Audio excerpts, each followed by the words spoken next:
Assalamualaikum warahmatullahi wabarakatuh.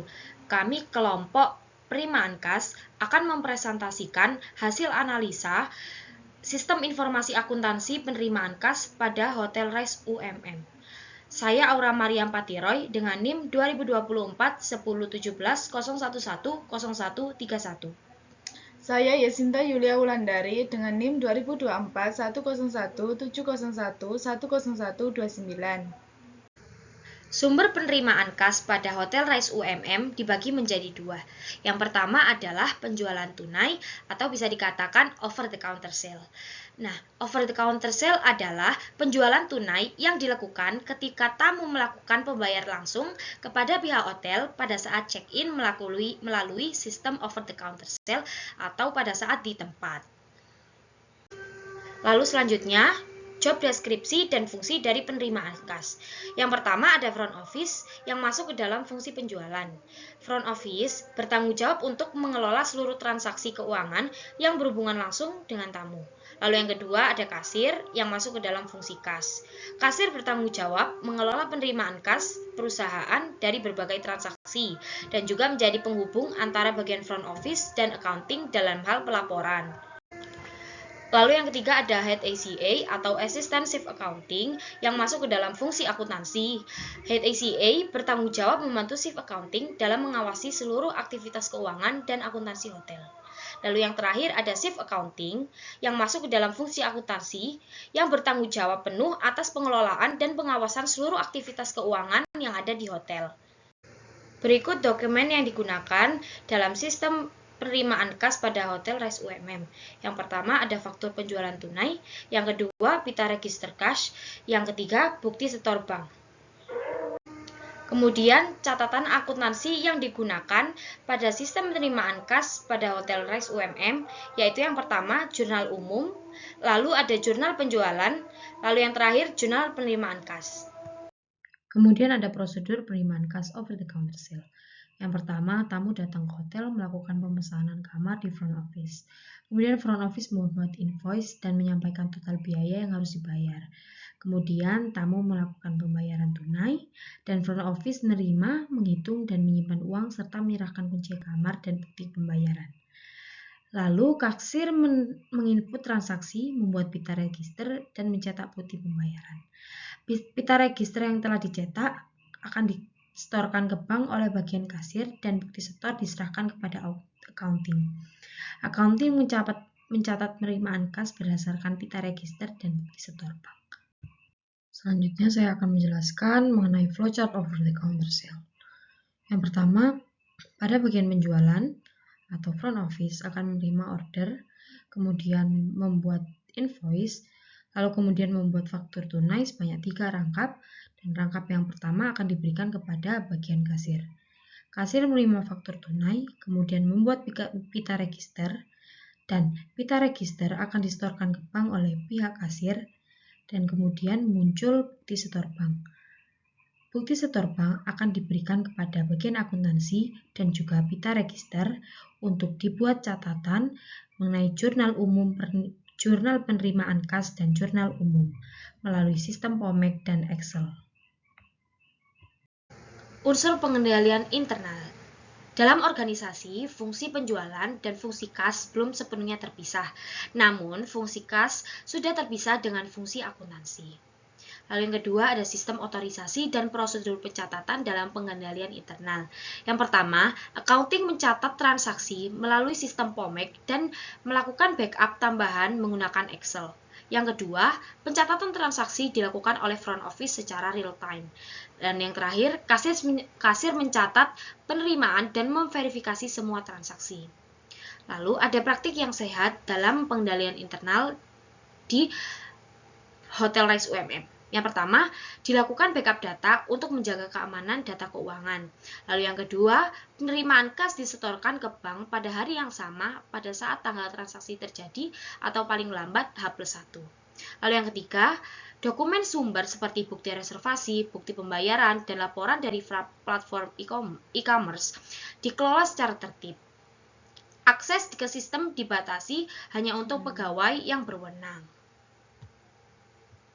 Lalu yang terakhir ada rekomendasi pada sistem penerimaan kas penjualan tunai, yaitu memperkuat peran kasir sebagai pengendali utama penerimaan kas dengan melakukan verifikasi harian atas seluruh pembayaran yang diterima oleh front office. Yang kedua adalah sumber penerimaan kas dari penagihan piutang. Penerimaan kas dari penagihan piutang merupakan tahap lanjutan dari proses penjualan kredit, baik penjualan kredit personal maupun kerjasama corporate dan government.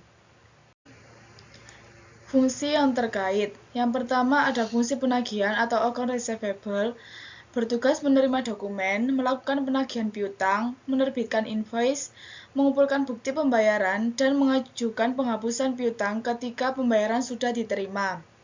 Untuk yang kedua, fungsi kas atau general kasir, yang bertugas untuk menerima pembayaran, membuat official receipt, dan menyerahkan bukti penerimaan kas kepada account receivable untuk dicatat. Untuk yang ketiga, ada fungsi akuntansi atau head accounting, yang bertugas untuk menyetujui kredit limit dan penghapusan piutang, serta melakukan monitoring atas aging piutang, atau otorisasi dan pengawasan.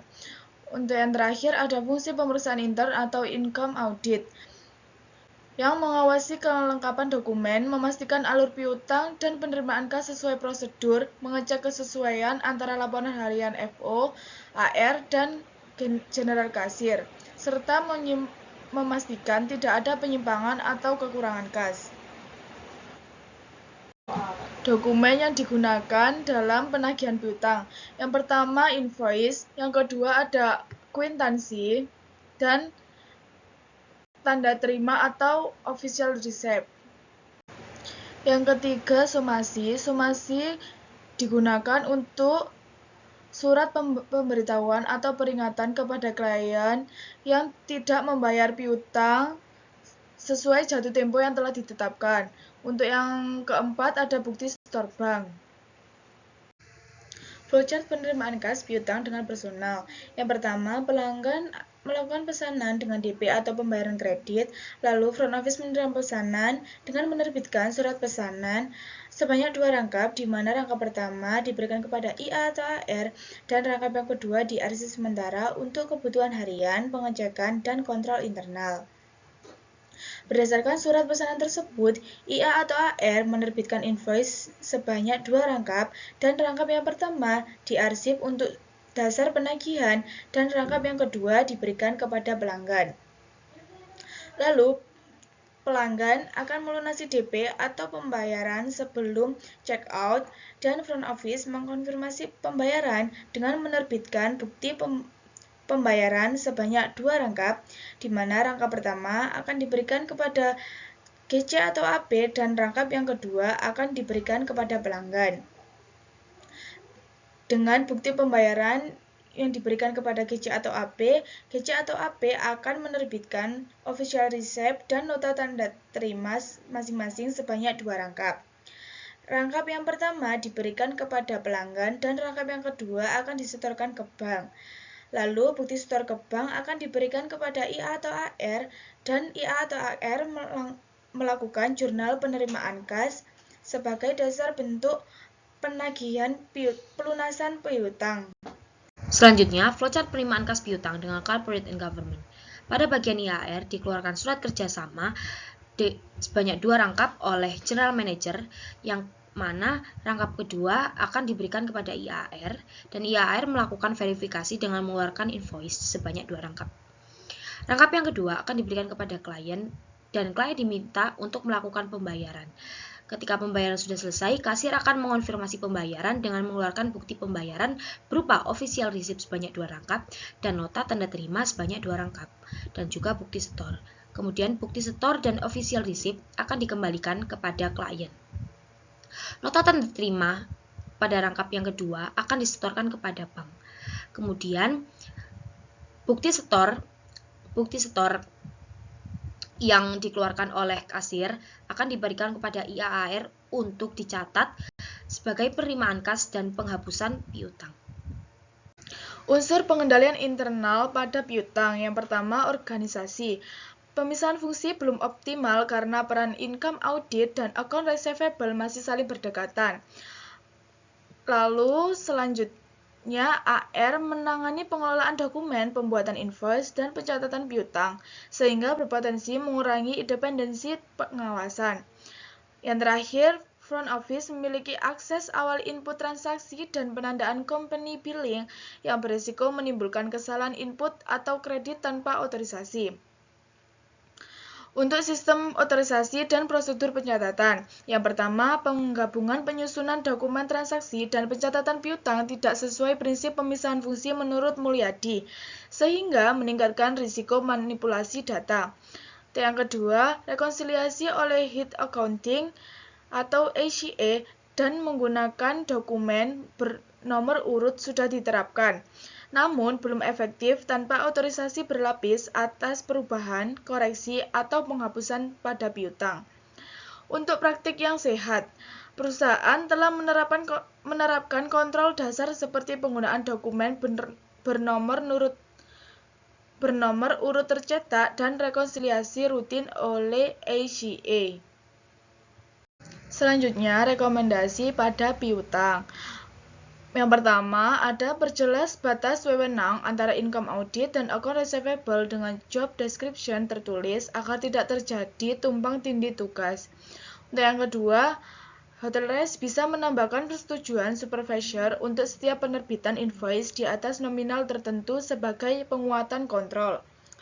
Untuk yang terakhir, terapkan rekap umur piutang mingguan agar penagihan dapat dipantau lebih cepat dan mengurangi resiko piutang macet dan piutang yang tidak tertagih.